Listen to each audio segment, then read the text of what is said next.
Hello, my name is Travis Calvert, and you're watching Every Guitar a Story.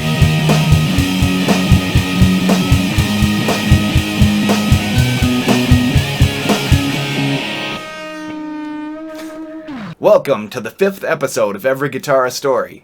I unfortunately had to take some time off due to some technical issues, namely the fact that I didn't have a computer capable of editing video.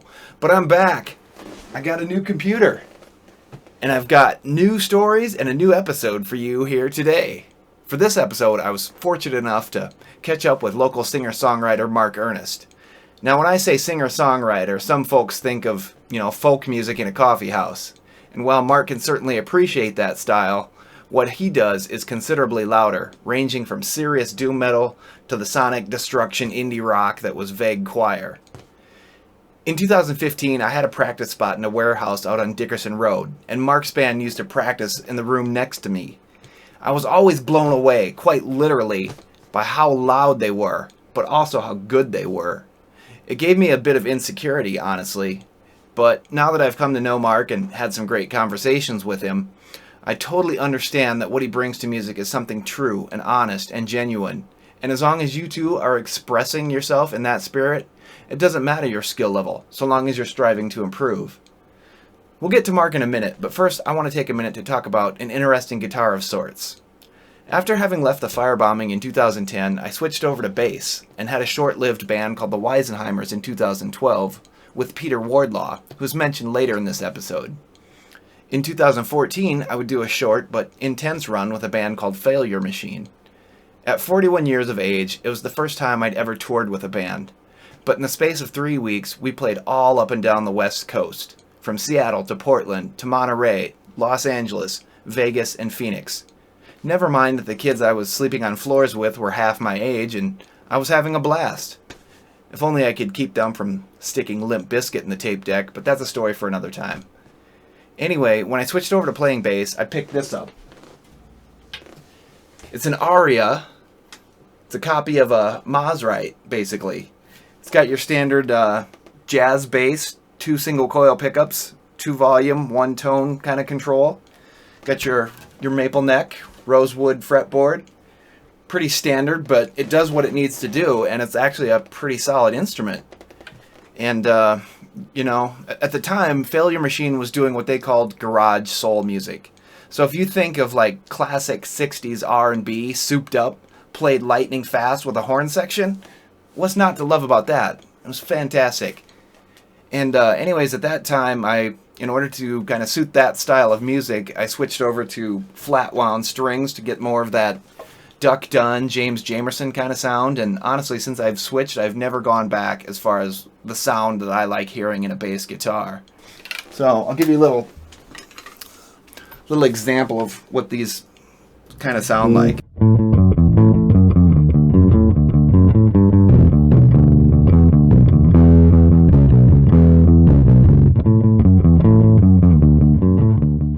Unfortunately, I never got that good. I think everybody in that band was a music major at the university. And so, unfortunately, we soon parted ways, but it was a good run, and I learned a lot from that experience, and I'm grateful to have had that experience. Anyway, let's head on over to the basement/dungeon at Atomic City, where my new band, The Living Daylights, shares not only practice space, but band members with Mark's new band, Manchild. The beating heartbeat of which being the one, the only, the inimitable Dan Steinmetz. So check it out. Here's our practice space, and here's an interview with Mark.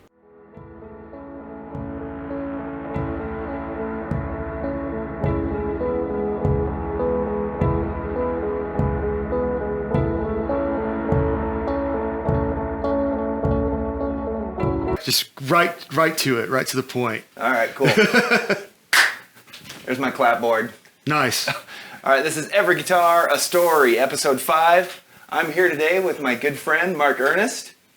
If you've been in the Reno music scene for any time at all, you've probably heard Mark melting the paint off the walls with his voice.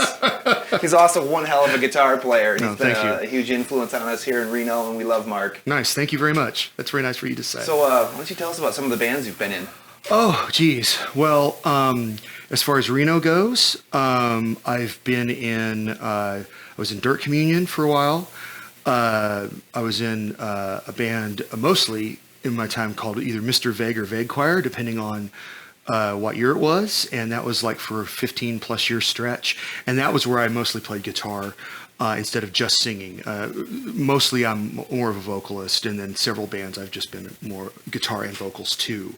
Right now I'm in a band called Kanawha, where I'm primarily the singer, and then I'm in a band called Manchild, where I'm one of the singers and one of the guitar players. So that's it up to date. There's a ton more, but I don't want this to be an encyclopedia of my life necessarily in Reno, so people can look it up. But those are the major ones from the last like 10 years or so. Oh, fantastic.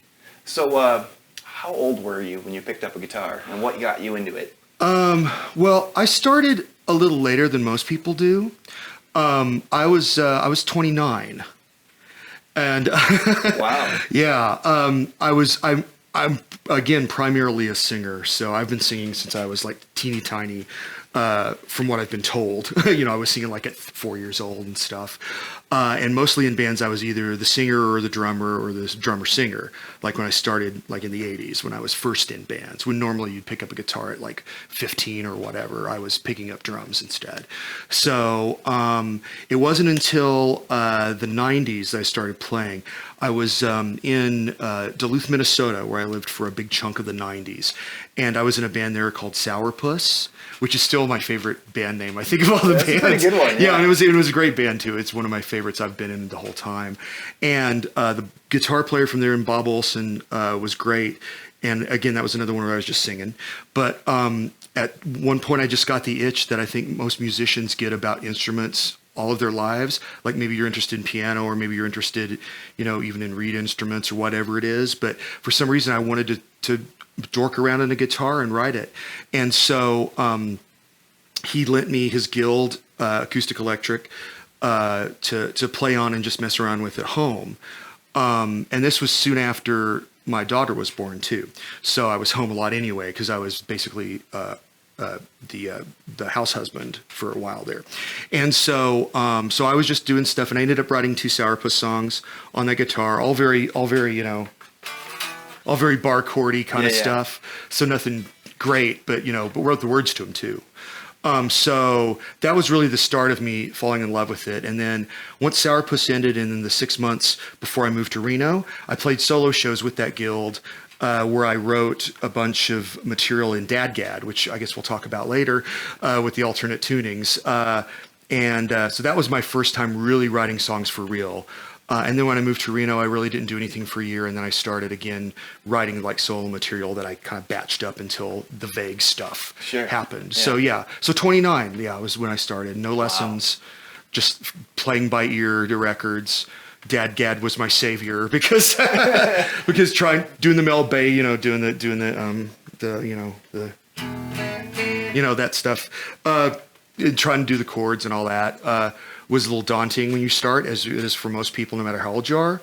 So my friend Eric, who I grew up with, told me about Dadgad, and I was a big Joni Mitchell fan anyway, so I knew she used that, and a lot of other people did. And when I had that was kind of like the sound I've always heard in my head, because I like the overtones, and I like a lot of the the non-conventional sort of chord structures that make things darker. Yeah. That's kind of like my sound. So to me, I played exclusively in Dadgad for a really long time. About 2/3 into Mr. Vague, I started to play standard again. Oh, cool. And so I learned most of the standard chords and stuff. So what was your first guitar that you bought for yourself? That I bought for myself, it was actually this one right here. This is the first guitar that was a gift that the guitarist from the first Reno band I was in, which is called Grow, Pete Wardlaw, gave me that as a parting gift when the band broke up, because I was going to start writing solo stuff on my own. I know Crazy Pete. Crazy Pete. I was in a band with him for a minute. Oh, nice. The stories we could tell. Right? That's another episode. But so he gave me that one, and it's great. It doesn't sound as cool as it used to, of course, because it's aged and I'm not taking good care of it. But but I kept it because it has sentimental value to me. But as far as like actual purchasing, it was this one right here, 2005. So that's in Dadgad right now, I think. If I remember right. And regular Fender, Telly, Mexican, Yeah. Neil Kramer, who was the bass player first and then the guitar player in Mr. Vague for a while with me, tricked it out because he's really good. He's really good at doing that with electric instruments especially. And so put in new pickups and hollowed some stuff out so I could get, a lot more feedback and crazy stuff happening. And yeah, so that's been my go-to guitar then for that long. So almost, fantastic. I guess it'll be almost, well, yeah, it'll be 20 years here pretty soon. Wow. So, so for the most part, that's what I write on, and that's what I kind of play with for the most part. Except in Manchild, I have to play with the much skinnier, heavier guitar. So that's why I have this one. Yeah, it's crazy. When you get old, you want things to be easier. Yeah. Well, and in Manchild too, I'm playing faster than ever because Manchild's more like hardcore punk, like 80s hardcore punk, and Mr. Vague and Vague Choir were more like indie or almost roots rocky kind of stuff. So the tempos were considerably slower than what I have to do now. So as soon as I got a lighter guitar with a much easier fretboard to maneuver around, it was like yay. So this is my winner right now. So this is a Squier Telecaster that I bought from the Kanawha guitar player Tony Collier Ashworth, so that I got from him. And yeah, it sounds just like a Tele, even though it's a Squier. It's actually put together really good. Yeah, a Tele should sound like a Tele. Yeah, I hope so. Although I kind of defeat their purpose all the time because the twang of it, I like defeat the twang. I put the bass up to 8, like on the amps, bass up to 8, and basically basically take the volume knob and put it more like on 4, so there's a little high end but not a ton. Yeah. So because I like the really dark brown kind of sound, I guess you could say. That's my thing. Sure. That's what I've always liked. So how many guitars total do you own? Let's see. These 3. I have an LTD guitar that was my second backup for a long time in the Vague Choir years, but right now there's some buzz in the frets, like right here, so I don't use it until I get it fixed someday. It's a pretty good guitar. And then I have my daughter's Stratocaster. I have an adult daughter, Aria, and Aria was learning how to play guitar like Dad. It was actually very nice, except that she didn't really care for it. So one of our friends gifted her a Strat, and so I have a Strat. But it's got neck issues that I got to get fixed someday too. Yeah. And I'm just not a Strat guy. I'm not like flashy dude. I'm chord dude. And so Strats, are kind of what's the word I'm looking for? A little beyond my reach as far as my ability. Yeah. So, because they're meant for lead playing a lot more, I think, than Teles are. Although you can do that on Tele too. But so maybe someday I'll get that. But that's an acoustic too. I have a Fender acoustic electric with a Fishman pickup inside. Oh, cool. That I play sometimes. But I'm not as into acoustic stuff at the moment. So. Right on. Well, a lot of the shows that I've seen you play, you have this sort of monstrous kind of thundering sonic destruction kind of tone, and I'm wondering what you do to get that sound. Yeah, well, I think it's a combination of the amp primarily and then the pedals secondarily. Yeah. So I really try to dial in the amp clean as much as I would like to hear it clean, and then just dirty or treble things up mostly with the pedals. So the amp right now I'm using is a Bruguera. Yeah, Bruguera, I can never pronounce it right, amp. And as you can see from the settings here, for those of you at home, the bass is on 8, and the mid is like right up, like top of the trebles 4. So again, trying to get it kind of brown and just like really, you say, you're kind of defeating the twanginess. And get it kind of like the more dirty, articulated but still kind of dirty sound instead of too bright. Yeah. Because especially for Manchild, it that doesn't really work very well.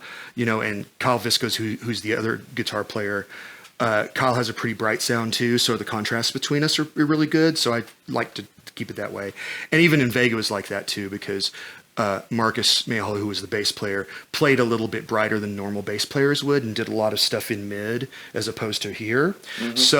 So I carried some of the bass tones too. So it worked really well for that. And then pedal-wise, for Manchild, I have a Dynadrive that I use basically as a boost, which was advice I got from someone who was really good. And with a little bit of dirt on there just because. And then for my distortion, I use this pedal called Tantrum, which has a boost on it too, but it sucks, so I don't use it.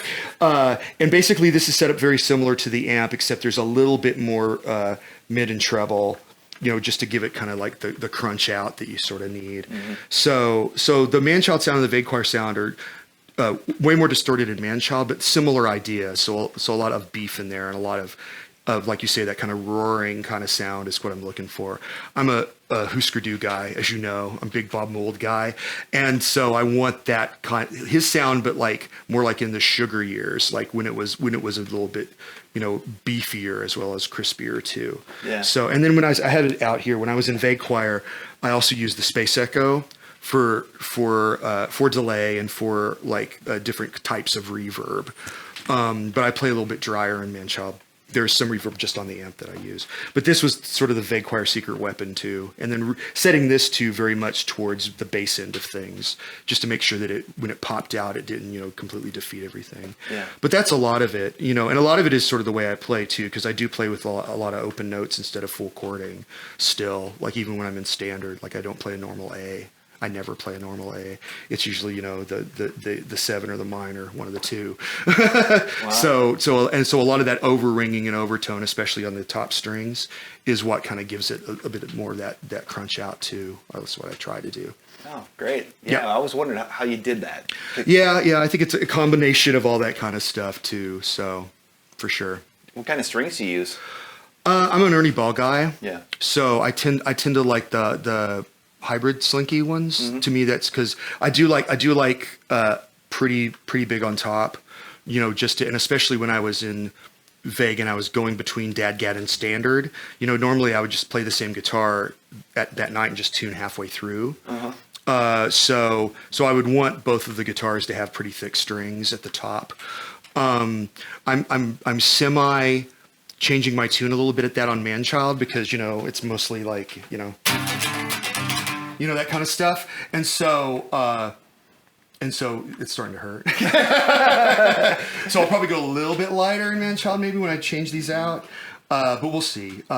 You also do get a lot of really great tone out of those, especially when they've been dirty for a while, frankly, that I kind of need and require for my sound. So we'll kind of see, but we'll see how old I get and decide to to mess about with that. But I've always been an Ernie Ball guy, even for the acoustics. I like what they do. I just think I've tried other things, especially on the acoustics, and whatever it is, I'm just a loyalist when it comes to that, and I think they have the tone and sound that I like. Yeah, cool. What kind of picks do you use? These. So the Dunlops, the yellow ones. Yellow Tortex, industry standard. Exactly, yeah. So very, very average Joe in that respect. The green, which I think is the one up, right? Mm-hmm. I tried the green for a while, and I'm just not... I'm more of a caveman, I'm not like a finesse guy, really. Sometimes when I have to be, but not really. So to me, the green was just heavier on the wrist, and it didn't feel like it could articulate things the way I wanted to, and especially couldn't get like almost the power I wanted to. So I felt like the yellow was the nice compromise. Whatever the one is below, I'd tried early on too, and that was just so floppy. It was just like. It was like playing with a pancake. It was just like, and I was just like, no, I don't like that either. So I just stuck with these for the time being and probably forever. And I don't use different picks for acoustic. I just use the same. I do some finger stuff on the acoustic too, but for the most part, yeah, this is what I'm going to kind of stick with forever. Also, right on. Yeah, I'm just a guy who. I'm the loyalist guy when it comes to gear and stuff. Once I like it, I don't feel like I have to fix it necessarily once I like it. So that brings us to alternate tunings. Yes, and the Dadgad, which I already sort of told the story of, so I won't tell again. But once my friend Eric had told me about Dadgad, again, it was like the sound that I wanted. I could get those kind of overtones and get sort of different sounding chords from what everyone else was doing at the time, especially when I was playing more solo, because I would be on the bills with people who were like, very, very typical singer-songwriter types. And that's cool, not a bad thing at all. But I felt like it was a little bit more of a distinguishing factor for me and more of the sound kind of what I wanted to hear, and also I capo like a freak. I mean, not in Manchild, it's all in E, but in the Vague ones, I'd go all the way up to 7 and all sorts of crazy shit, just to kind of to bring variety to it a little bit without transposing too much, and also just to, especially with Dadgad, to get different kind of overtones. I have a story. So, do you remember Suda? Mm-hmm, who was in the band Post-War? Yeah, he was great. Amazing. And his band Vague Choir played a bunch. And we had a song in a Vague Choir called Ditch Days. And it was in Dadgad, but I capoed here, which is E. Yeah. So he's like, well, why did you do that? Why did you just play it in standard and play it in E? And I was like, well, because I liked the way some of the chords went, when it wasn't in standard E, right. Especially down here. So to me, that's kind of the difference is like with Dadgad, you're opening up the palette a little bit more, I think, to different kinds of sounds and different ways of approaching things. Whereas the standard, you are hemmed in somewhat. But again, if you don't chord things conventionally all the time, that's where you can get like interesting overtones that I still like to hear and all that kind of stuff. So those are the only two. The only other one I've tried and I haven't really found my footing with yet is C standard or the Dadgad equivalent in C, all the way down in C on the acoustic I have at home. I was messing around with it, thinking at some point I would write a whole bunch of material that was just like that, slower and quieter and with my lower register mostly and that kind of stuff, but nothing. There's no inspiration for songs yet. Nothing's really coming up and going, maybe I have to be more depressed or something. I don't know. I'm a pretty happy guy right now. Oops. So I'm doing pretty good right now. But so maybe when there's a darker period or I ruminate on my sordid past or something, I'll come up with some songs. I don't know. But I liked what I heard and I liked kind of the way on acoustic that sounded. It was definitely sounded old. It sounded weathered, and so I want to pursue that later when I have more time to write for something else, basically. Sure. Yeah. So I might do that at some point. We'll see. Yeah. Cool. Right on. Sorry, had to look at my notes. Cheating. So when it comes to writing songs, do you pretty much approach it solo, or do you like collaborating with folks? Well, it's been different. It's been different in every band for the most part. If we're thinking about the last few, like Kanawha, I don't play guitar in Kanawha, so I'm just writing the words, but I only write half of those. Again, Tony Collier Ashworth, who's the guitar player, writes half the words, and I write half the words. We write them completely complete, what we think is complete, and then he and the other three will come up, or other two will come up with stuff, and then I'll pick from either the Tony pile or the Mark pile. And we'll just add it to fit and mess around with it and come up with stuff. So that's the only time I've ever done that in a band. In the Vagues, I wrote all the songs and presented them to the players. And then they would change things here and there or come up with ideas that I didn't think of, like for different chording things or maybe even full bridges or stuff that would be kind of different. So, but for the Vague stuff, I just wrote them. Manchild is totally different. Again, basically the three of us, Mark Rosel and Kyle Visco and myself, will come up with the music for individual songs and bring it in partially finished or close to finished. And then between the three of us, we'll musically come up with bridge bits if we need it or ideas on tempo or where we're at. And Dan Steinmetz, who's the drummer, will do that too, of course.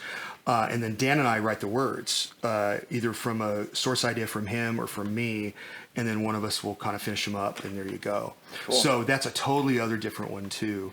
I do like the collaboration thing a lot more.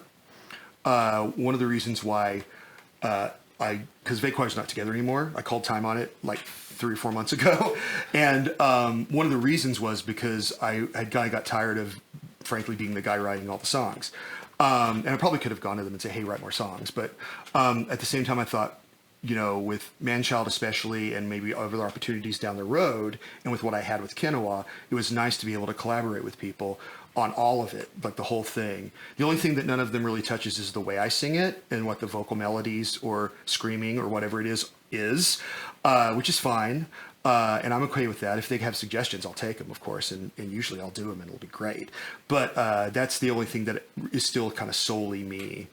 But I think that's fine. I like it a lot more. To me, music is a lot more of a collaborative thing than it is a solo artistic expression. I want that in there, but filtered through other folks and being able to all have our collective voice in there. So to me, that's more important than being, insensitive singer-songwriter solo guy, depressed and or whatever, it's I'm kind of done with that. So, and probably will be until until I stopped playing. And the other thing too that's weird that I probably should mention is that as I get older, I write more angry material, and I'm going the opposite end of normal people, where they get older and they start turning into folkies, and they start maybe doing more melodic stuff, or they even start going back to the blues or going back to classic folk music for inspiration, or even covering it. And I am 180 away from that, like completely. This sounds really familiar, Mark. Yeah, I know. Yeah, doesn't it though? Let's talk. Tell me a little bit about your favorite riff. Oh, okay. You mean like either somebody else that you appreciate, or the favorite one that you've written? Either one. Oh, okay. Well, I'll do two. I'll do one of each. So the first one of my big influences for the vague stuff, especially, and a little bit in Manchild too, at least lyrically, is Elliott Smith. Mm-hmm. And when I first heard him was when I was first starting to play. So that was just a sound that because he also played in drop D all the way across, D standard. D standard, yeah. Yeah, and he also capoed like a freak too, which we'll get into, or maybe we already got into, I don't know. But so he has a song called Southern Belle, which I can't play because it's too difficult. And it's on his self-titled second record that came out. And but if you could look it up on YouTube out there, go ahead and do it, because both the main riff in that is just so intricate and elaborate, especially if you see him play it. Like if you see any live shows where he's playing it, it's all over the neck, at least this chunk of the neck. But it sounds effortless, and it doesn't sound like really anything else too in that kind of folky indie style. And there's a little transition between the chorus and the verses back again that's just really great. It's almost like a bluesgrass kind of lick, like he does like a little do do do do, like that's the actual sound that he makes on here, but then he's still also playing like full bars into standard chords and just breaking there, and it's just like, wow, how can someone be that fleet-fingered and really do that? He had the gift. Yeah, make it just seem so smooth and effortless. Yeah. I mean, he was good at everything, which is just crazy in one body to be able to write so well, and also sing well and be expressive too, and the whole nine yards. So that's the one song of his that kind of stands out with me as far as guitar playing goes. For me, probably one of the ones I liked the best was the song called Goose Egg. And it was on the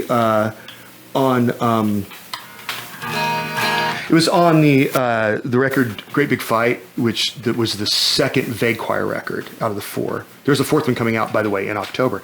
And so this was kind of like I had been listening too much to OK Computer and the Bends, like during this time frame, and I really liked it. But of course, I couldn't play like Johnny Greenwood. But in Dadgad with me capoed up here to the first fret, I sort of came up with this very open kind of riff that once I did it, I ended up liking it a lot. And so I would always, even when the other two weren't interested in playing the song, like I was always like, let's do Goose Egg. So it was kind of like this.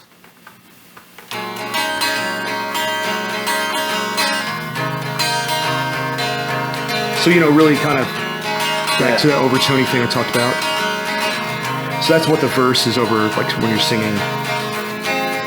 So that's like a transition chord.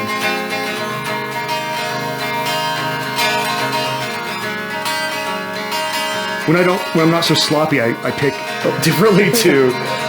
And then of course the chorus is all like, so almost like a slide player. Sure. So the chorus is big and beefy, as you mentioned before, but then back to the sort of more delicate thing. And so playing that a lot, especially with those two as the rhythm section in the 6/8 and being all intricate and stuff, that's always been like the standout sort of guitar moment for me for a lot of the stuff that I do, because mostly the rest is, pretty chords are there to write songs to. Yeah, exactly. In my opinion, that's kind of the way I've always written. I'm not a solo guy at all.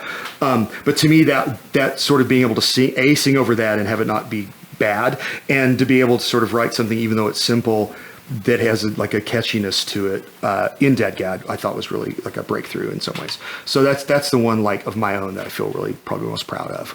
Well, fantastic. Let's get you plugged in here and let's hear it at full volume. Yes, shall we? You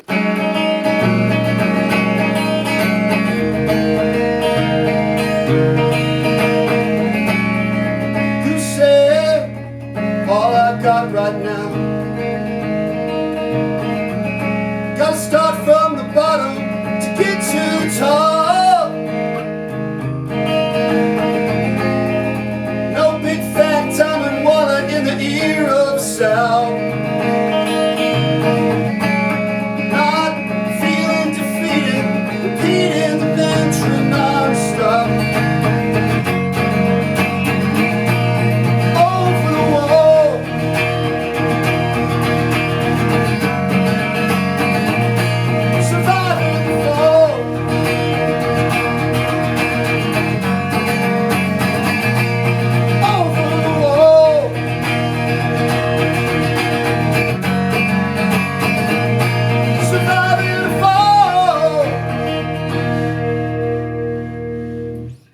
so much for coming on the show today, Mark, and talking to us about your guitars, your guitar playing. It's been fantastic having you. Yeah, and thank you for having me on the show. I really appreciate it.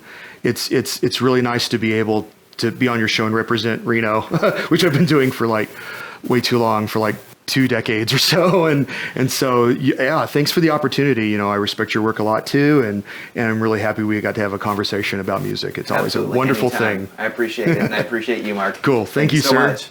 Awesome.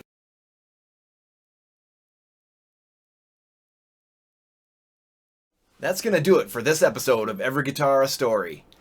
I thank you for tuning in. I apologize for the delays in productions, but we had a little hurdle and now we're over that, and I'm glad you stuck around and tuned in. As always, I appreciate your feedback. I'd love to hear from you guys. Make sure to click like and subscribe, and we'll see you around. Take care out there. Make sure to get vaccinated. Be safe. I love you all.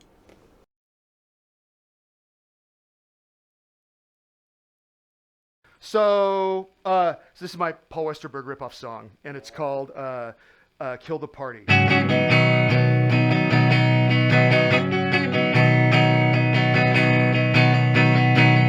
Ever been in a room and you feel so alone? All the talk starts to squawk at the sound of the tone, going over the walls that you built in your mind. Seen it coming fast, running, so cruel to be kind.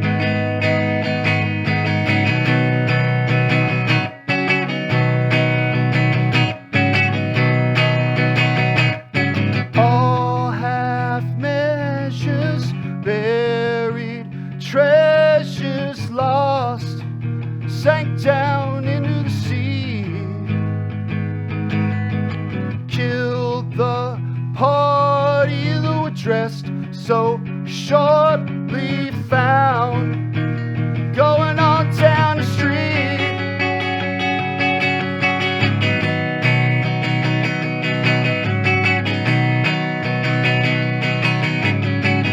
Yeah, I'm gonna be the weirdo all by myself. Maybe you'll break on through and I'll come off a shelf. All the lines and the times I got out of my head. Since Take the Cake goes away, I'll be better instead.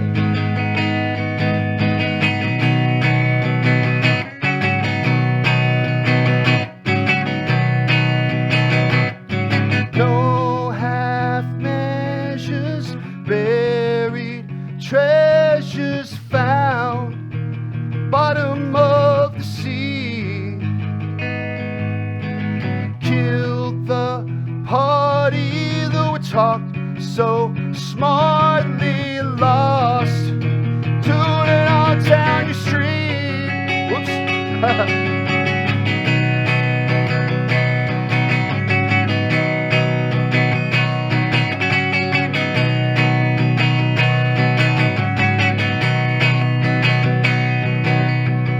All half measures, buried treasures lost, sank down into the sea. Killed the party that would talk so smartly lost, heading on down the street. Break down the walls, open up the door. Break down the walls, open up the door. Break down the walls, open up your door. Break down the walls, open up your door. It's what I'm asking for.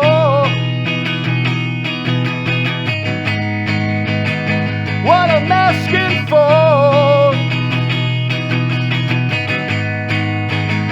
What I'm asking for.